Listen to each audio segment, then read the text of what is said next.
Dr. Jeff. We want to introduce our crew tonight briefly, and then we can turn it over to our student ministry associates. I'd be happy to. You may, if you open up your screen to the full view, see at least some of them, because we're going to be filling a couple different pages of screens of participants, and we're glad that all of you have joined us tonight. Want to thank you for the privilege of your time, and we really do mean that, because I don't think there's anybody that's not zoomed out by now. So we appreciate the fact that you've taken some time to join us this evening, especially for this important conversation, presentation, and discussion about summer ministries. As we move forward, sharing with us tonight, you can see there on your screen, Pastor Andy, that is from the north central part of our region, Chris Hamilton from the eastern corridor, Josh Trojak from South Central Pennsylvania in the York area, and Mandy, who is from Southwestern Pennsylvania in Waynesburg. And so we appreciate all that they've been doing, and hopefully this night might be an opportunity for you to connect with them. And then they hold regular sessions online apart from these gatherings we've been having during COVID. And so hopefully you'll continue an online and offline conversation and connection with them as time goes on. But great to have each of those four, and great to have all of you. Welcome.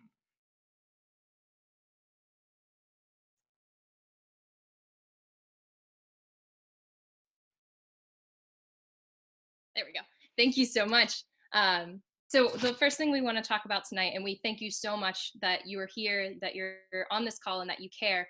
We're just going to touch on a few things that you can do with your kids this summer that maybe you were looking forward to, and maybe have to look a little bit different than they would have on a normal year.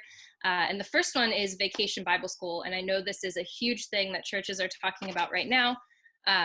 Usually your VBS would have some songs, maybe some skits, Bible lesson for sure, a craft or an activity, and a game. So the question is, how do we include these staples this summer? And I'm going to give you 3 different options that I've thought through, that the guys and I have talked about, and then we definitely want to hear your thoughts at the end of this. So the first one, if you're in an area that's still under a stay-at-home order that you can't leave, a virtual VBS would be really cool. If your church and your congregation has access to the internet, then use it for sure. This is something that I know the church that I work in, that we've been using a lot with streaming services, and that our congregation is getting really used to using. So it's a great resource for VBS. So just think through, can your worship team record some music that the kids might know? Or if you can't, or you don't feel comfortable recording music, make a Spotify or a YouTube playlist. So share those songs anyway. Can your teachers record their lessons for kids to watch? Kids will definitely love watching a video that they can see, rather than just hearing words, even if it's from your teachers, or reading from like a packet, or listening to their parents. They would love to see the teachers that they're used to. So you may have to get creative and formulate some craft experiments or games using everyday objects that your family would already have at home. And some of those things, like Group Publishing released a lot of resources online, a lot of them for free, in order to put together a virtual VBS. The second one I have on there is VBS Delivered. Around Easter time, we decided to do an egg hunt, and I've seen this all over Facebook, people going to other people's houses and egging them. So if you have a list of families in your churches, you can deliver a pre-done packet, or pre-put together VBS for those kids. Or better yet, you can have an online registration, so you could still get those families that maybe you don't realize you have, or families that are interested that you wouldn't have on a normal Sunday, or a registration, or a list that you would normally have. So that being said, you could put together those packets with whatever you have, the resources that you can gather. I would include each day's lesson, and definitely include a parent's guide to teach it. Don't assume that they would know in what order to do those things. Just make it as simple as possible. You could include some supplies for a craft every day, or a few days. And then again, music is one of the huge things about VBS that I know kids really like. So either CDs, maybe a flash drive, maybe just a piece of paper linking to, again, a YouTube video or a Spotify playlist, however you can think to get those things out. But that being said, if you are delivering VBS, make sure that you are safe. Put together materials and let them sit. I know when we did the egg hunt, we looked at the CDC recommendations, and if you're touching plastic, you should let it sit for about 3 days. So that being said, if you're going to put together packets, put them together early, and then when you deliver, just make sure you're wearing gloves and masks, and it's better to be safe than sorry. So even if we think it's overkill, following those guidelines is a really good idea.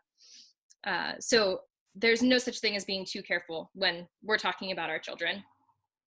And with those two ideas, you can do a combination of the two for sure. You can deliver packets with supplies dropped at the houses, as well as online videos and materials and whatever you can put together, because they will appreciate any kind of outreach that you're doing.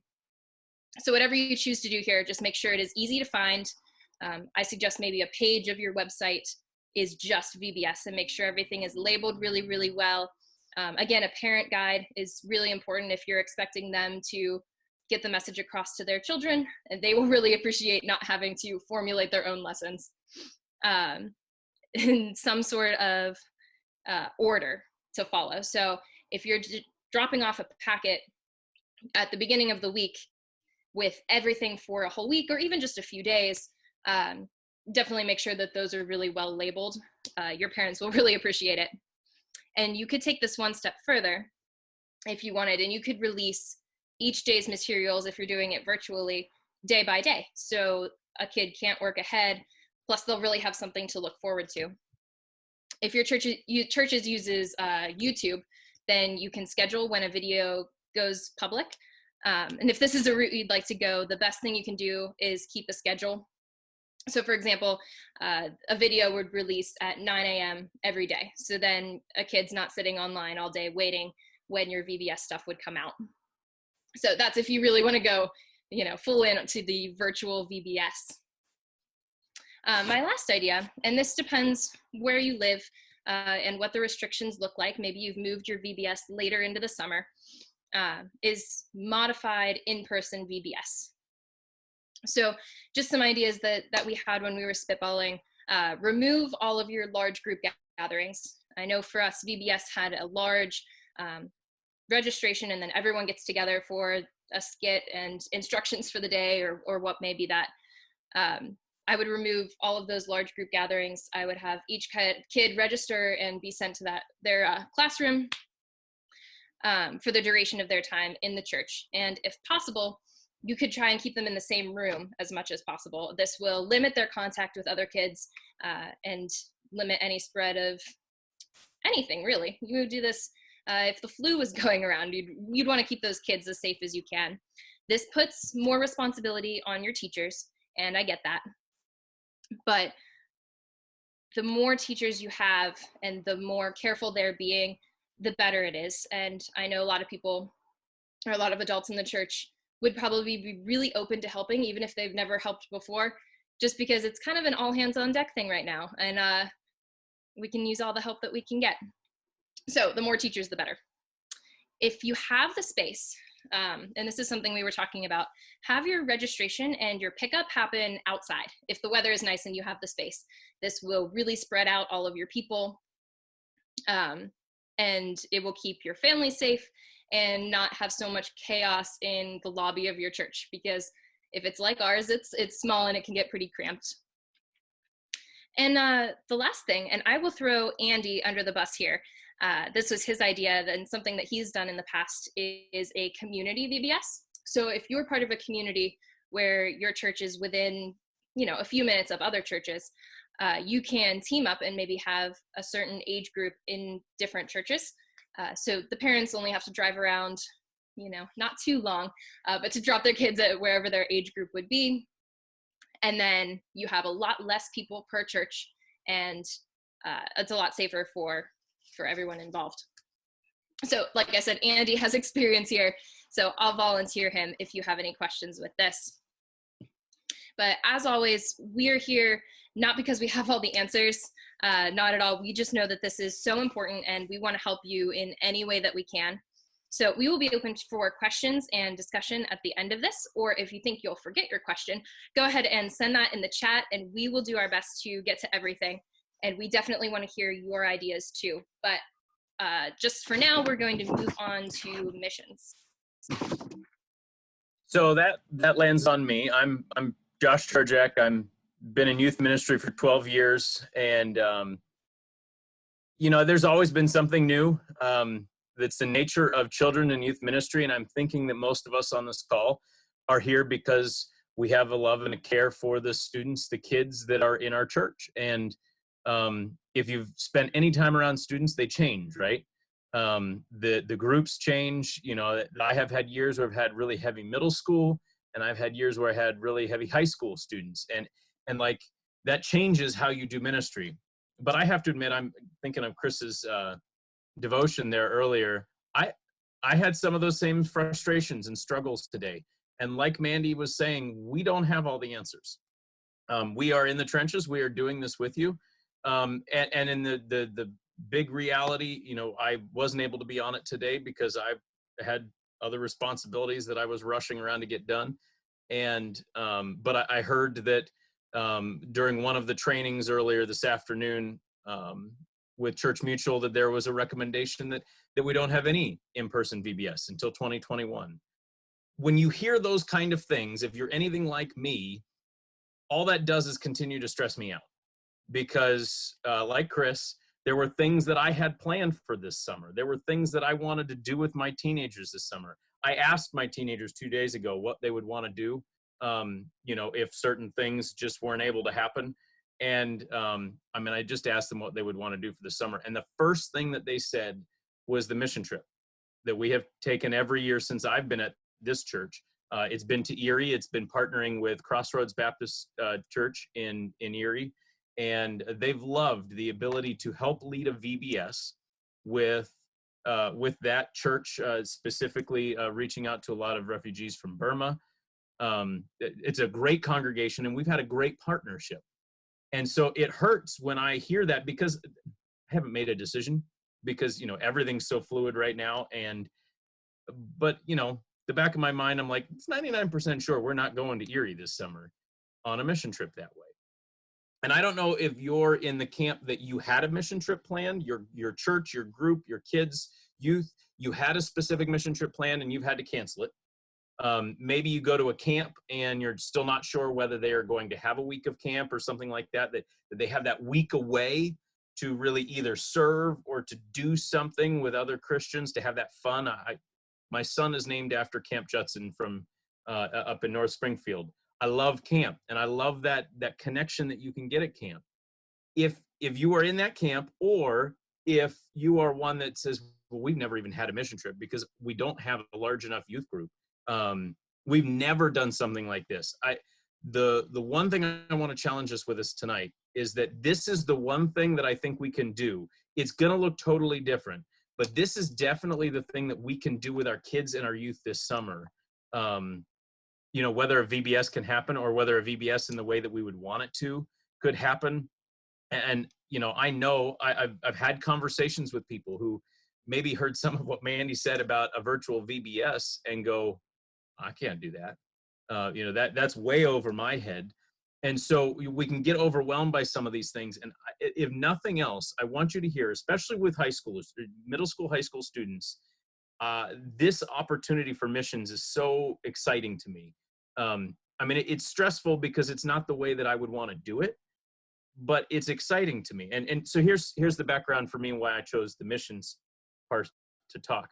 When I started this church 5 years ago, we started looking at using one of the bigger mission groups, inner city mission groups within the U.S., and going to Philadelphia and doing a mission trip, and spending a good chunk of money per person to do that. And I had one of the students who kind of started an uproar within the youth group of, why would we spend a ton of money to go to another city to do things we could do in our own community?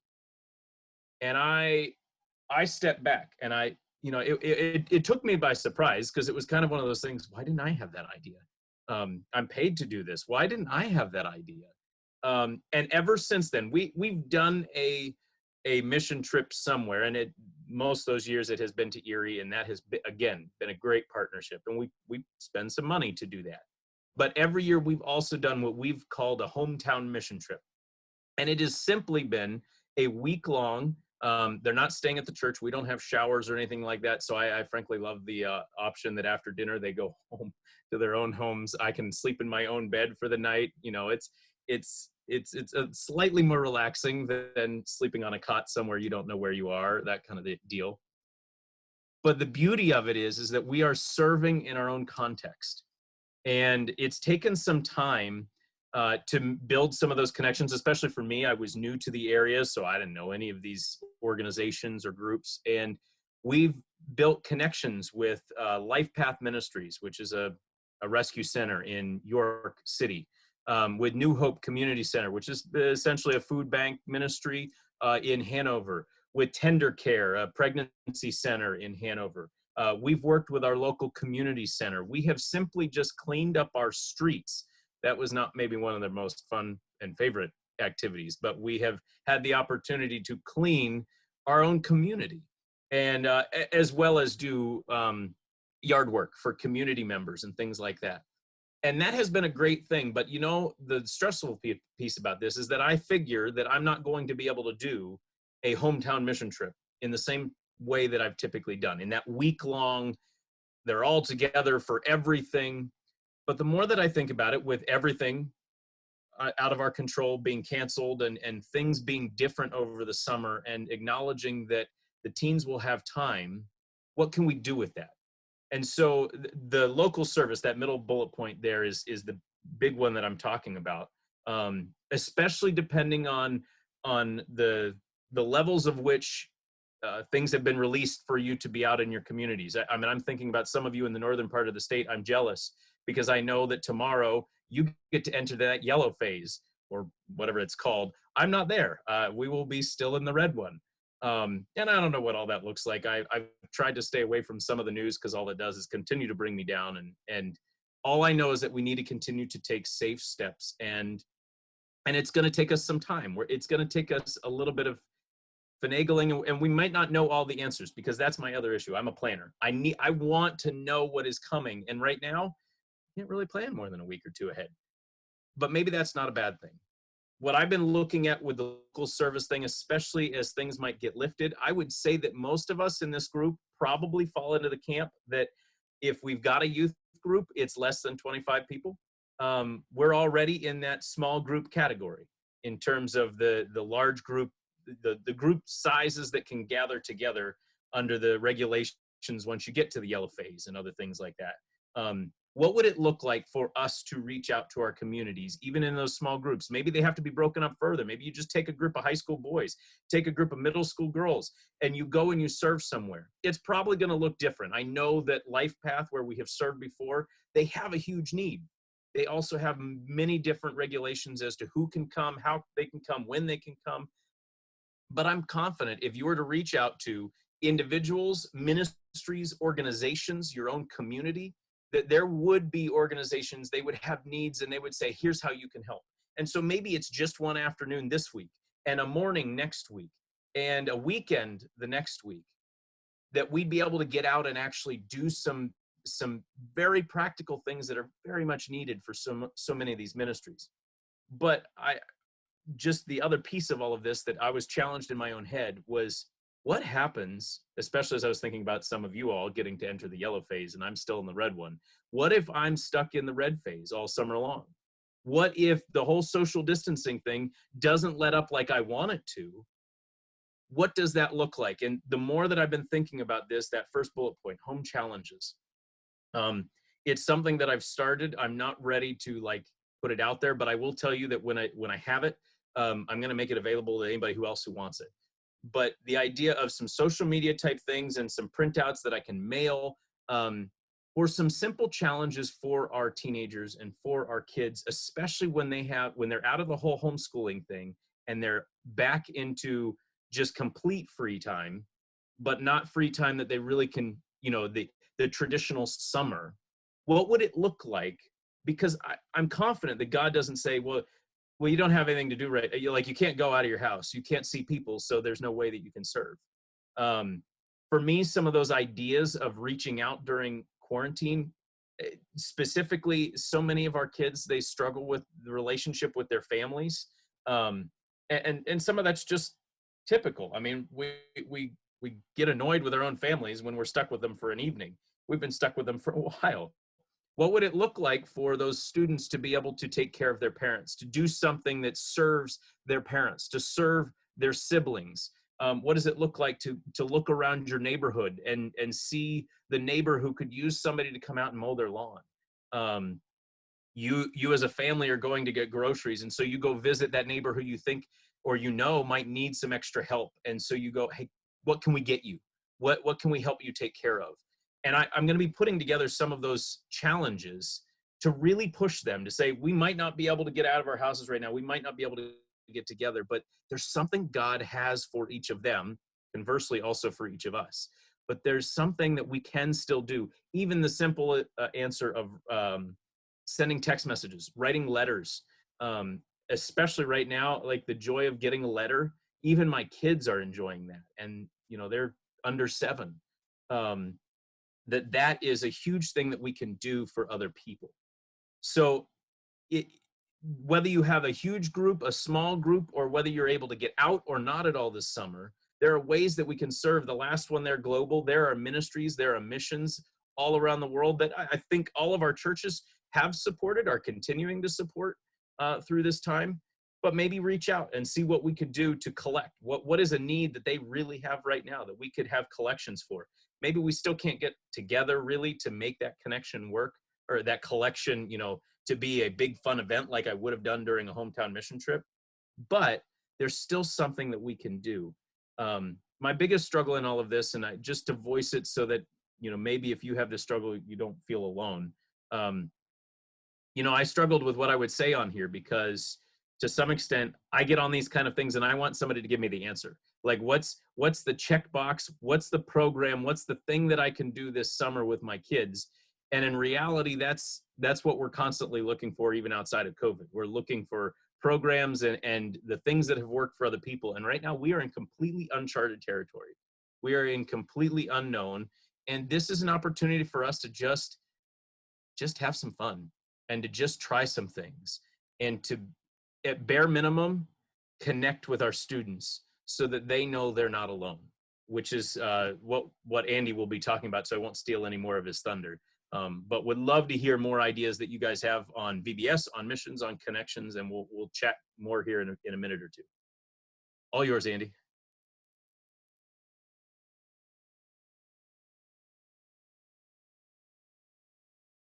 Is Andy here? See, we're all learning technology. Isn't it great? Yeah. Everything that Josh and Mandy shared with us provides us an excellent opportunity for connection with our students, with their families, with our greater congregation. And so it's important for us to recognize, although we're not able to do things maybe in the way that we always have done them, that maybe that's a good thing. Maybe it's time for us to look at what we have been doing and recognize maybe we've been coasting or been doing things just out of routine or out of habit. And this is an opportunity for us to really reflect on the ministry that we're providing to our students and to our families and really see what has value. And so when we do get to a point where we can start to come out of some of these restrictions, maybe starting now to put things on the board to say, what doesn't have to come back that would allow me to focus my energy and effort on something else that would be more valuable. One of the things I've noticed with my students is just the opportunity in this time to connect more on a one-on-one basis, or in smaller groups, that has allowed for a lot more discipleship conversations that maybe we wouldn't have in some of those larger group gatherings. And so that's been a great opportunity that I've found in this season. But it's important for us to recognize while we're still in this season and facing this reality that social distancing is not social isolation. We don't have to isolate ourselves from others. Yes, we need to practice best practices and follow guidelines and things like that. But really what it does is makes us really think more so about the interactions that we have, and when we're able to have them, how do we have them? Do we make the time that we have count, or do we just let it pass us by because it's our normal Sunday night routine? And so in the midst of this, as with all those opportunities that Josh and Mandy presented in terms of VBS or service projects and hometown missions, just use that time when you're able to get together, even in those smaller groups, to just connect. And the reality is, as Josh mentioned, some of us will be moving into different phases throughout this summer. At some point, some of us will be stuck still with stay-at-home orders or not being able to meet in person. Some of us will have some eased restrictions. In Pennsylvania, some counties are moving to that 25 or fewer this week. And so you'll have different levels of what you're able to do throughout this. And so it's important maybe to spend some time just thinking, well, if I'm in this phase, what can I do? And so I put a couple of options for some things that I've heard other people doing. Certainly, again, as Josh and Manny mentioned, we don't have all the answers. We're figuring it out as we go along, like everybody else is. And we're excited for the opportunity to collaborate with other youth workers and to talk together and think through things. For me, I've always been a problem solver. So I look at COVID-19 as, okay, this week my problem is I have to stay at home. How do I minister in light of that?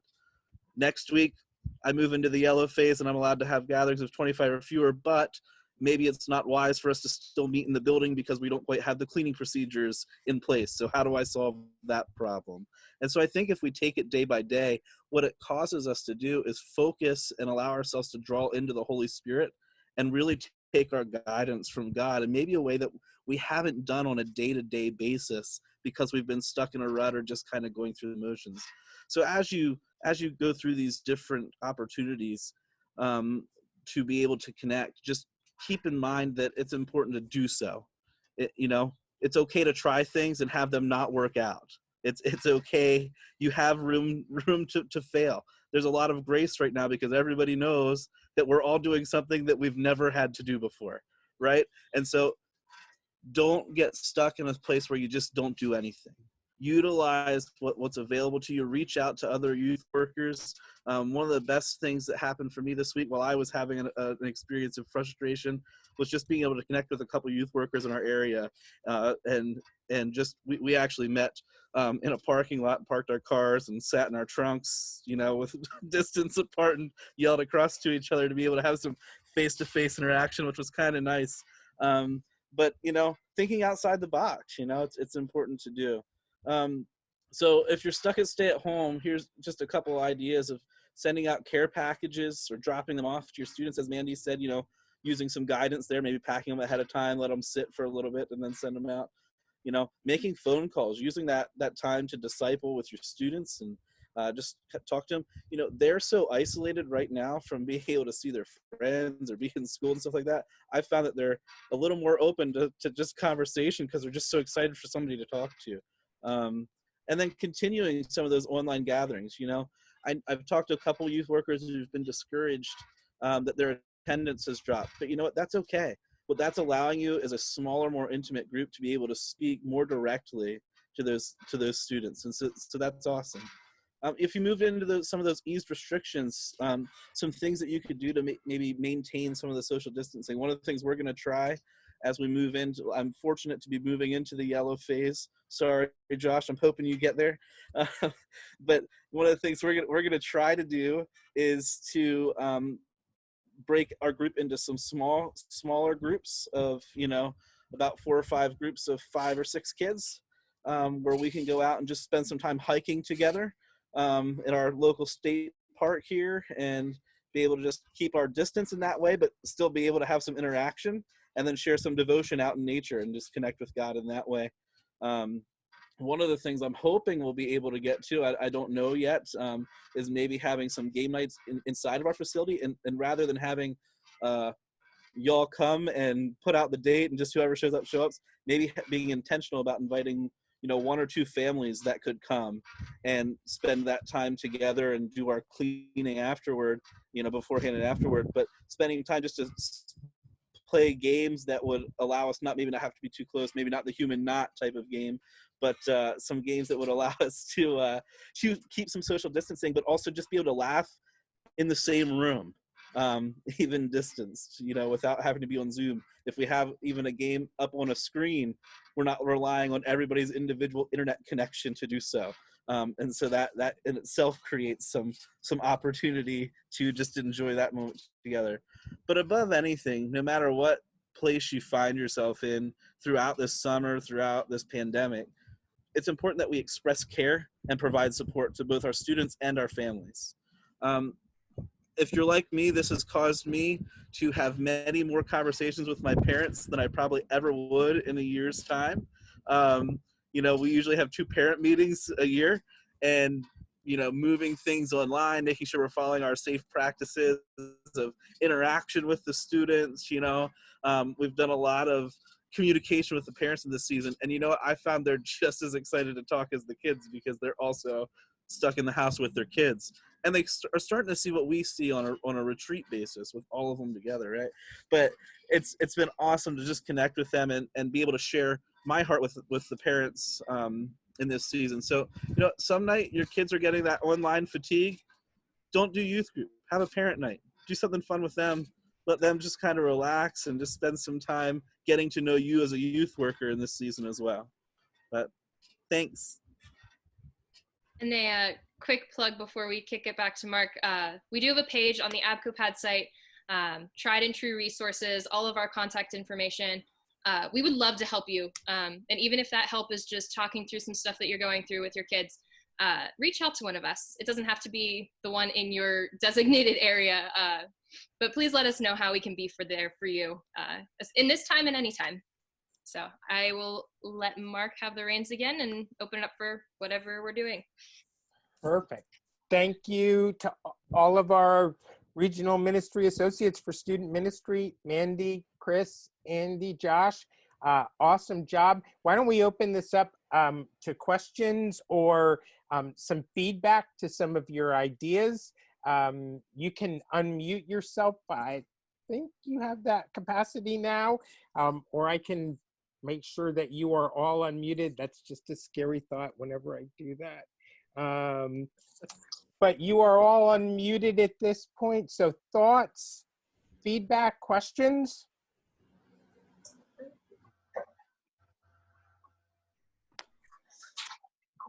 This is Frank. I'll just say that in my mind, one of the great strengths and possibilities of this time, and you guys have talked about it, is the fact that we don't know what we're doing here.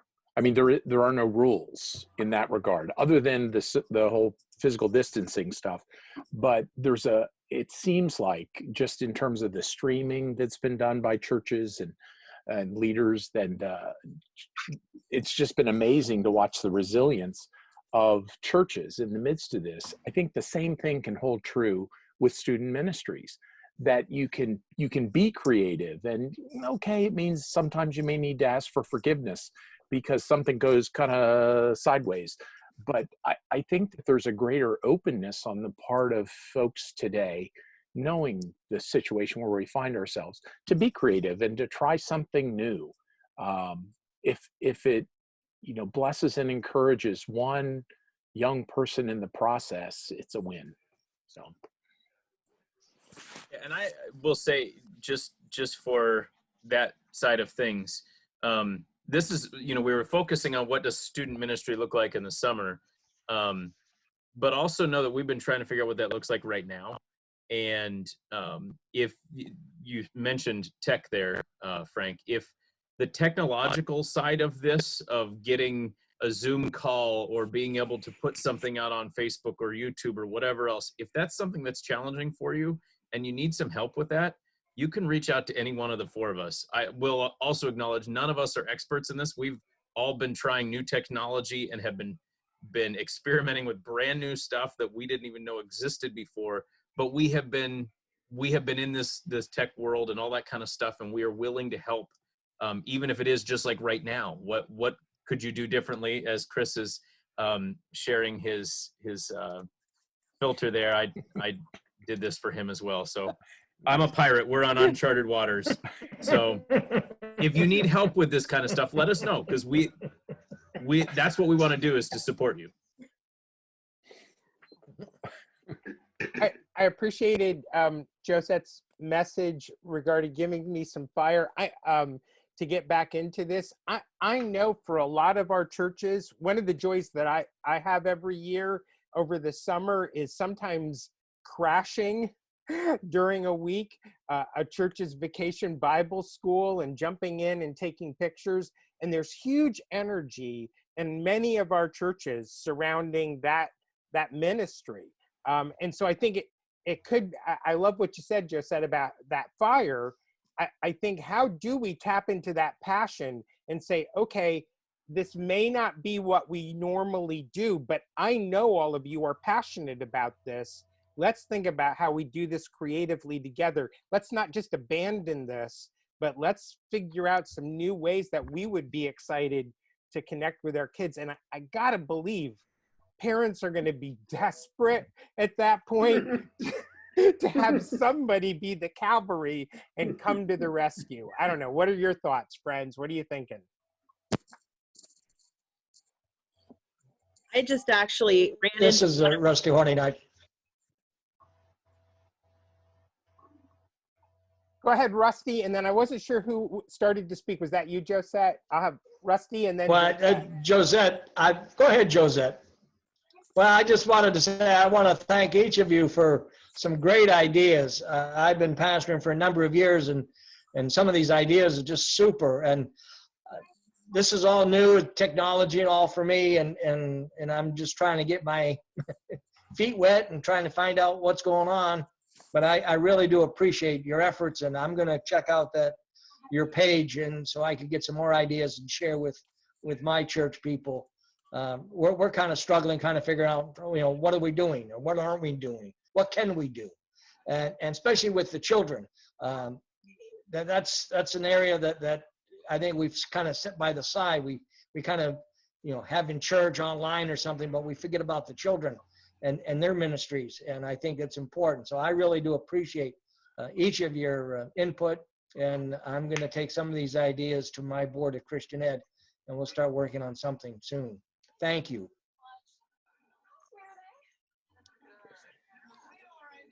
I was just going to say, I'm just so grateful that I got sent the link to come to this meeting tonight, because I've been trying to figure out how to have a Zoom meeting with my kids. I've done YouTube videos every week since we've been stuck, because as much as I am also filling in as our interim pastor right now, as the head of Christian Ed, I'm also trying to do the double duty of my youth leadership stuff, because I'm the young one on our church council. So I got the lucky volunteer of being the techno one. But my kids range in ages 4 to 12.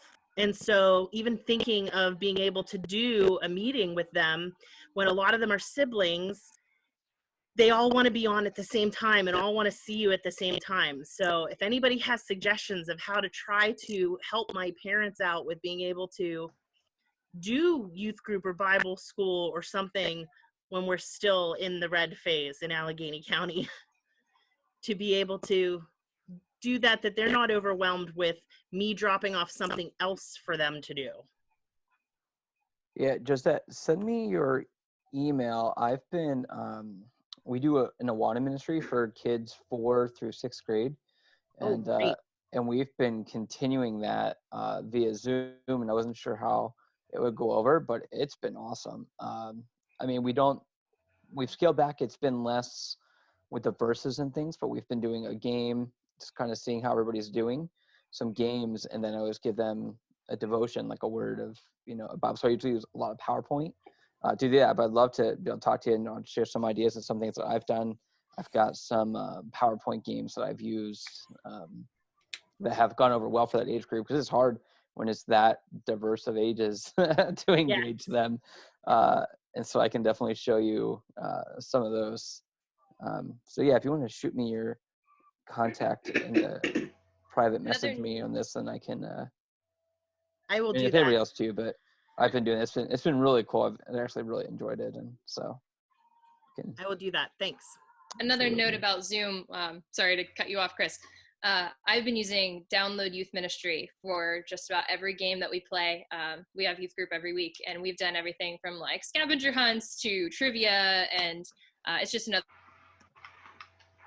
So highly recommend that. Well, and just to throw my 2 cents in there, one, our children's director, we haven't actually done any Zoom things with our children. So we've been continuing Awana and all that kind of thing, but it's all been videos that she's been uploading to YouTube and then promoting on the Facebook page. And we've seemed to have gotten a good response to that, simply because, at least within our context, it's been a little bit more helpful because it's on demand. It isn't a specific time that they have to be in front of the computer, and yeah, you've got 3 kids that are all, you know, in different age groups, and they would all have to be on the same time. You can sit them down when it's comfortable and when it works for you. And I mean, my own family, we've taken it like 2 days later, we're like, oh, we missed it. But they were able to connect with the Awana lesson from that night, and the same with our children's ministry lesson, essentially, for Sunday morning. So you have the option to even just put it out there, and then it's a resource for your parents, rather than just always being, you have to be on at this time kind of thing. That Right. it meets a need for some who might not be able to even be on at that time. The other thing about the Zoom calls, I've been using what Mandy's been talking about with Download Youth Ministry and things like that, but even just think simple. I have a volunteer in my youth ministry who has started doing games the last couple weeks. And yesterday we tried to do something, it was yesterday. We tried to do something, you know, over and big and fun, and they didn't like it. What did they like? She was literally just reading lyrics from songs that she was Googling, and it was the first person to tell us the name of the song that won. To me, it was really simple. There was no prep. I mean, she actually had to start coming up with more songs because they wanted to continue to do that game rather than the other game she came up with. So she's just Googling another song and reading the lyrics. So you can go really simple with a lot of this kind of stuff. And I think a lot of them, they're just craving something. We don't have to have the big production like we're always trying to, you know, we at least think we've got to get there to be able to entice the kids to come to our buildings or anything like that. At this point, they just want connection. They want to do something with other teens. And that, I think, is important. I have 2 ideas. The one for Zoom is I use this with my class of students. I had a mystery guest. So you could invite someone from the church and have the kids like do a 20 questions, and you could rename their name on the screen to mystery guest, and they could answer with a thumbs up or just yes or no or something to see if they could guess who the adult would be. That's a simple thing to do. And then as far as VBS, we usually have between 80 and 100 kids. So we're very passionate about this. This is like one of our big ministries. So I had this vision, if we are not in the red zone at that time, that we could line our parking lot with tents and break them down into small little groups of, you know, whatever that might be, and just have repeated stations, and they could just go around the whole parking lot, and all these, you know, 20 stations. You could really break the groups into small group, you know, clusters that way. So that was just 2 ideas that I wanted to share. Thanks for sharing. Thanks, Leslie. That's awesome. Yeah. Yep. And I see a bunch of people saying more outside the better. I think I was listening to the Today Show today that the docs are saying this doesn't last in sunlight, that being in the outdoors and being exposed to sunlight is certainly a really good way to proceed. So lots of outdoor activities in small groups seems to be a good strategy. Other thoughts? I had one more thought while I was sitting here that I should have put in my presentation. I've looked at a lot of the research on music, and I've talked to our choir director a bit. And music, and when you're singing, carries a bit further than that 6-foot barrier that you would normally have.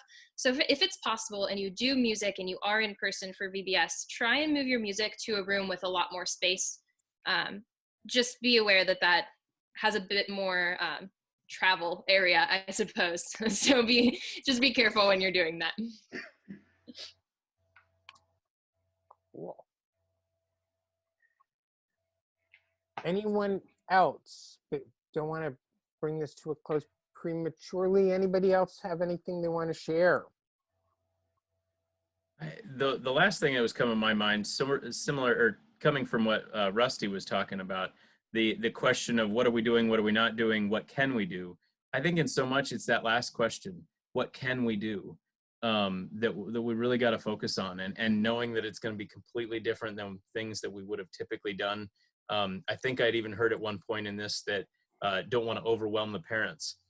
And I totally get that right now, and I'm in that mode right now because I know that the students are Zoom overloaded and all that kind of stuff. I am, but also knowing that the summer we're going to have an opportunity because they're not going to be on those Zoom calls anymore. They're not going to be overwhelmed with their education, but their parents most likely are going to continually. There are some parents that dread summer in the first place because they don't exactly know how they're going to have childcare for their kids or keep their kids entertained or keep their kids contained.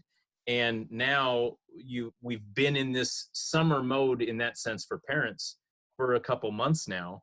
And I think they're going to be looking for any resources they can get. Right now, they might be on a little bit of a pause and saying, I'm just on information overload. But any way that we are able to help build connections, to foster connections, especially with the parents and their children, and then hopefully us with their children as well, is just going to go.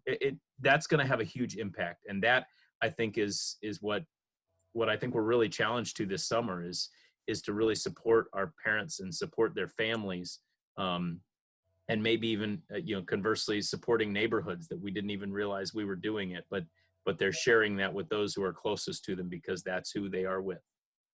So an encouragement that I think we can do this. It's just different. Excellent. Well, Mark, before we wind down, I just want to make a not so shameless plug.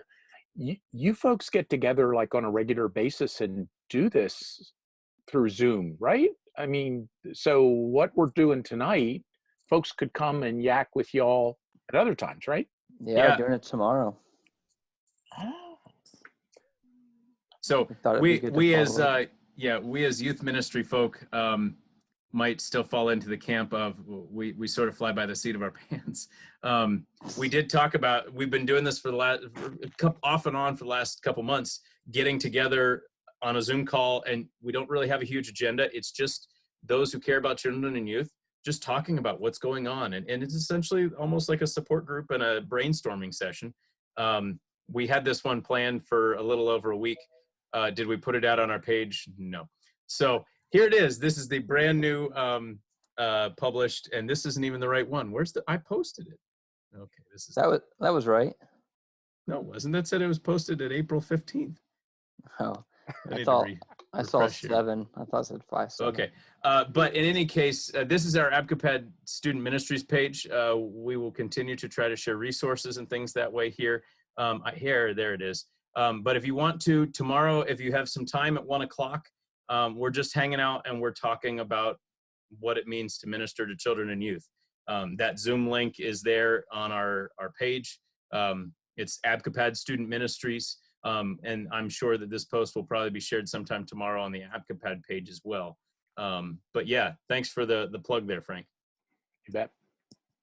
Yeah, and Frank's spot on right. I know I can speak for Frank, Jeff, and for myself. We have awesome associates in our student ministry team. They really are wonderful and so appreciative. So those are not empty words when they say they stand ready to help.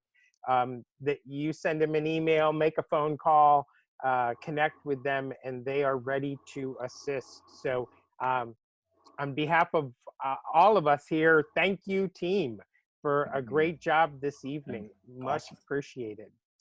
Thanks for having us. Yes, indeed. Thank you all. Great job, Frank. Yes. Tomorrow, the ABCOPAD Regional Board has its meeting and is doing it online. Do you want to talk about? You do? Oh, yeah, we do. We do. Do you want to talk about next week's Zoom meeting? Sure, be glad to. Next week, we'll be back to the standard 3 o'clock devotion, 3:15 time frame. It's kind of scary that we're saying it's the standard time, right, that we're doing this. Oh, gosh. But we're back next week, and the focus is going to be talking about finances in the midst of the coronavirus challenge. And what is that doing in local congregations? What are some of the challenges that you're facing? And what might be some resources that you could be able to turn to have some assistance with that, and as well some ideas.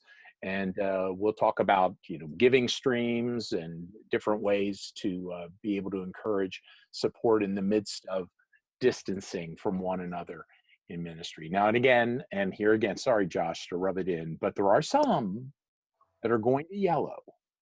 So there are some that are considering what does it mean to be back together again as congregations. But that's really depends upon the place in the region that you are. So we're going to come together next week and talk about finances. So hope you can come, hope you can join us next Thursday afternoon. And that link will be out here after we get through with our board meeting tomorrow and the like. So thanks, Mark, for the not so shameless plug. I like it. You're muted. Hey, I am muted. So thank you, everyone. Great. I was commenting. Mandy asked, yep, this was recorded. We'll get it out on our YouTube channel. Probably sometime tomorrow morning, it'll be available. Thanks. Pastor Jeff, do you want to close this in prayer? I'd be happy to. Awesome. Again, thank you all for participating tonight. Let's pray. Lord, I thank you for the representation of folks on the call this evening. They really have covered the 2 states in our region. Everywhere, Lord, as I look at the faces, I see the names north, south, east, west, and we're just so grateful that what that tells us is you're at work all over the place in the midst of this present pandemic COVID crisis. Lord, you've never been without something to do. This has just given us opportunities to tap into your work in new and different ways. And so, Lord, continue to keep us flexible, continue to keep us open, continue to allow us to adapt and to adopt, especially as we prepare to move into a new phase and a new reality.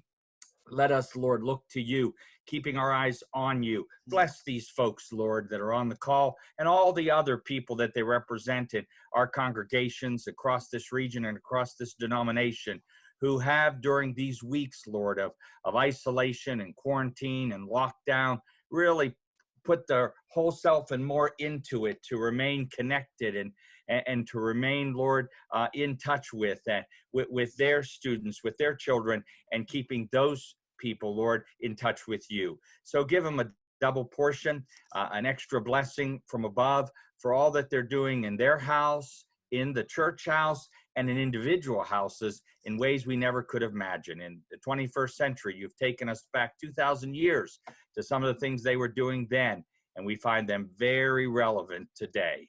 So again, Lord, for this opportunity for us to be online and to know that you've been present with us, we give you thanks in your great name. Amen. Amen. Amen. Amen.